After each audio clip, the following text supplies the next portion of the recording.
Welcome to Randomtoptens. Today's video is the first of a series about fan movie theories and is my personal favorite, Jar Jar Binks the Sith Lord.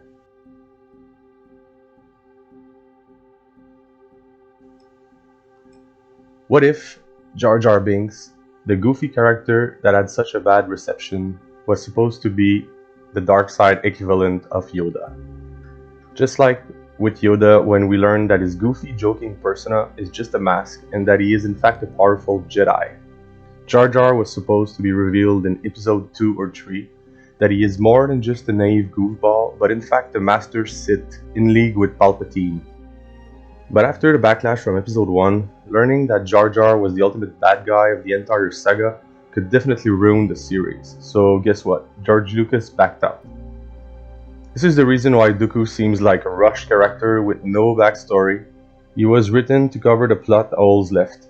Yoda was meant to duel with his dark side nemesis, Jar Jar Binks, and not old Count Dooku.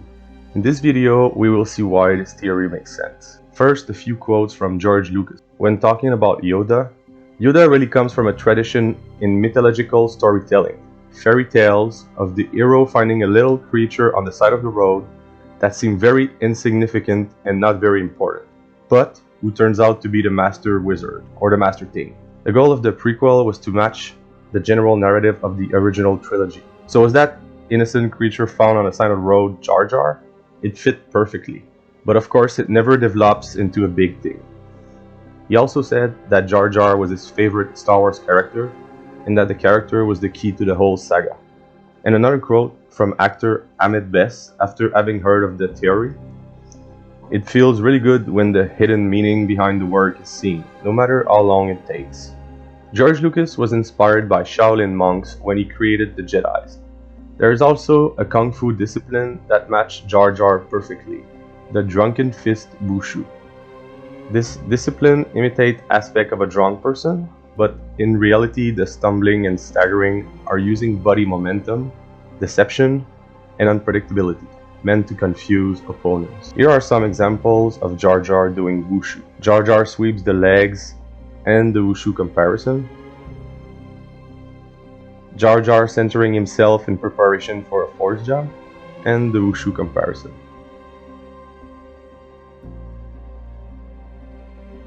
Jar Jar keeping up and the wushu comparison. Jar Jar sloshing and the wushu comparison.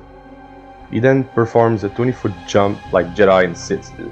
He convinces people that he is armless and weak, but is seen taking out a battle droid tank, unleashing a barrage of Boombas, or taking out many enemies with a blaster stuck around his ankle.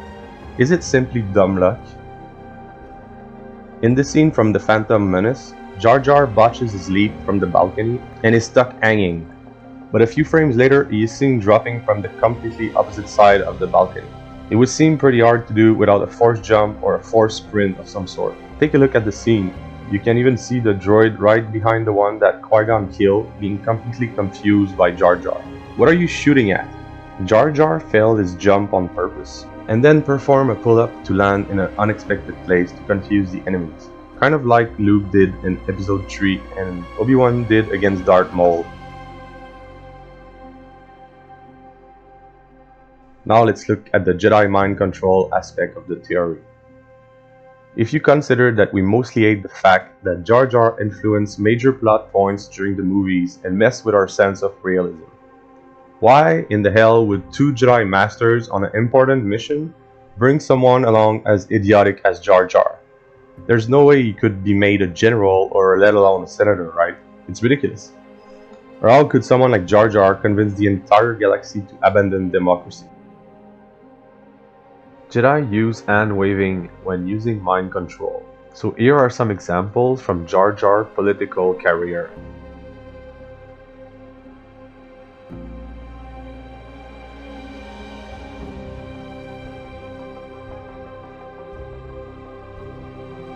If you rewatch the prequels thinking that Jar Jar might be a Sith, you start noticing how manipulative he is and how aware of the plot he is.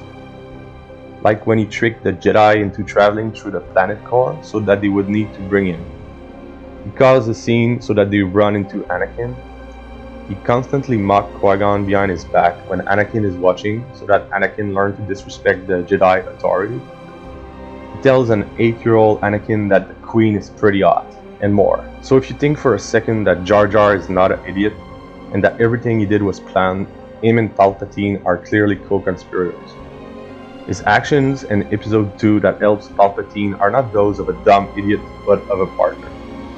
They are from the same planet after all, and it's very possible that they knew each other before the Phantom Menace, maybe even trained together or one the other. He still hangs out with Palpatine years after being supposedly tricked into helping him. Why would Palpatine want to hang out with a source of embarrassment like Jar Jar Binks? That's it for this video. I hope you liked this theory. Credits to Lumpawarroo for writing this amazing theory on Reddit. If you liked the video, like and subscribe to get notifications for new videos. Thank you for watching and see you next time.